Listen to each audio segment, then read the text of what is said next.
Hi, my name is Paul Leon, and this is 10 plus years of sales experience with mistakes to avoid.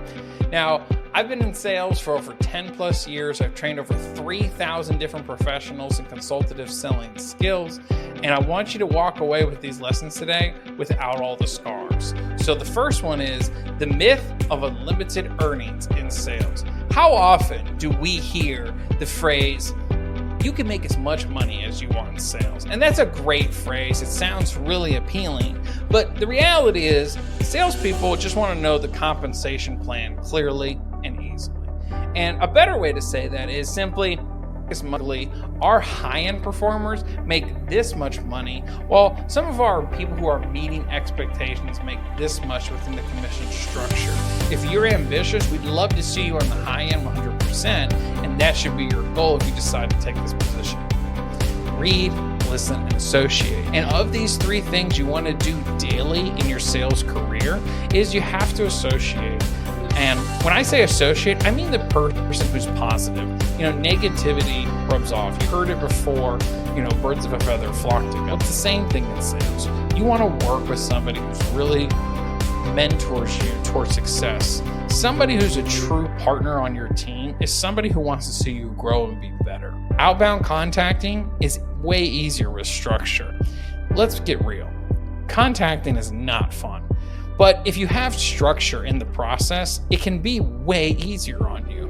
A winning script, especially in outbound contacting, has these four elements to it. Asking, is this a good time? 1. 2, why are you contacting them? The reason for your call. 3, your value statement, which is the benefits, solutions, and results of what's in it for your target market and what problem it solves. And 4 is the call to action. An example script you can use in an email medium would be, "Dear person, the reason for my email is we help target market with value statement. Would it be worth X amount of time for a consultation where I can show you how we've helped other companies like yours achieve X result? Thank you, your name, contact information." Now, email does take more time and you usually get a higher rejection rate. So I recommend you tweak this to be more along the lines of how you make a call with those 4 elements. Role-playing shaves years off the learning curve. Many salespeople dislike role-playing, and there's a lot of reasons for that. It's uncomfortable, and if it's uncomfortable, that might be because it's new to you. So the 3 behaviors you want to look for when you're doing role-playing is, number 1 is to listen 80% of the time to the customer. The more they talk, the better they'll understand what's in it for them. And the second habit you want to have is to ask questions. You want to encourage them to talk and respond with questions, because the more they talk, the more commitments they'll gain organically on their own.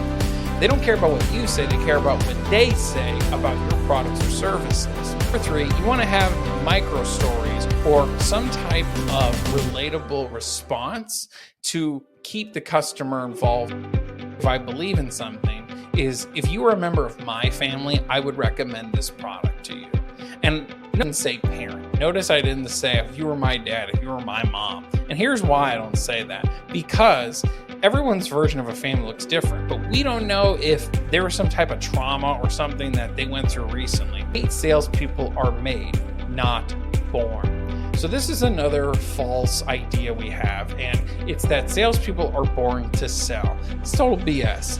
Salespeople are made through the skill of selling and practice just like any other skill. Now, if we're talking about ambition, that's different. I would rather have a person who has a 7 out of 10 ambition level, and they want to learn, they want to take more leads, they want to learn their skill, versus somebody who's a 10 out of 10 in selling skills but has the ambition level of a 0 out of 10.